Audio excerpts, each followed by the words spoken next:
Colorado Governor Jared Polis may sign a bill soon that could lead to Denver's airport becoming more accessible. Lawmakers passed the proposed legislation this year. Now, if Governor Polis chooses to sign this, the law would require a portal where people can submit complaints, especially about wheelchairs being damaged. It requires more wayfinding technology for people with visual impairments, plus family accessible bathrooms with adult changing stations in each terminal.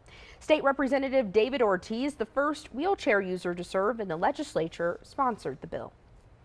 Imagine if your last chance as an able-bodied person to use a restroom was in security and check-in. Not even on the airplane's bathroom itself is not accessible. So really your last chance as an adult living with a disability that depends on a caregiver would be the terminal if DIA even had that. Wow, that certainly puts things into perspective. Now, Representative Ortiz is frustrated about some provisions being removed from the bill before it was passed. He told us he may file complaints against a former lawmaker and a lobbying group for lobbying violations.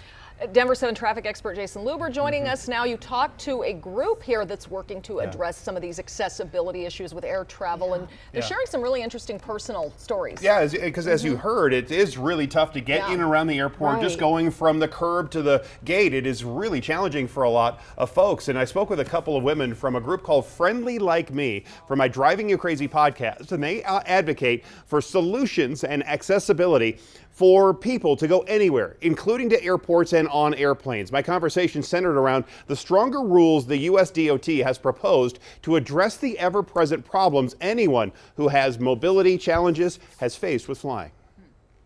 How significant is the problem of accessibility when it comes to being in the airport and around flying?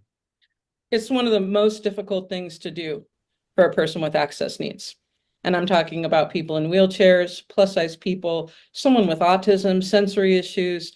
Flying and airports is 100% the hardest. It's different for everyone. If you're in a standard wheelchair, that usually goes pretty well. If you're in a power chair, sometimes you lose your chair on that flight. It gets broken on that flight.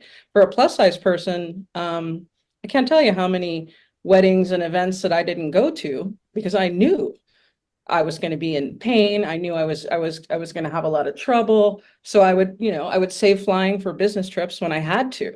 But if you imagine a plus size person in a standard airline seat, not only is that hard for them, it's hard for the people sitting next to them. That level of humiliation is really, really difficult to endure. And so you find a lot of people stay home.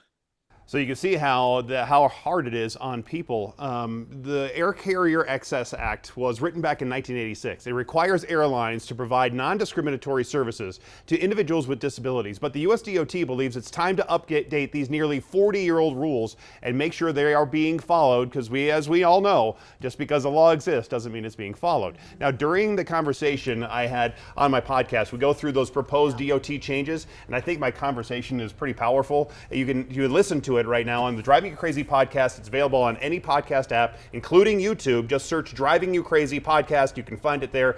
I also have a link to Friendly Like Me in the description of that episode. I really appreciate Alicia and Taylor being vulnerable because sharing that they have missed key, pivotal moments in their life because they can't get through the airport. I mean, that just tugs at the heartstrings, and I hope that them speaking out truly does lead to some change. And we go through a lot of those changes that are proposed, and it's pretty interesting stuff.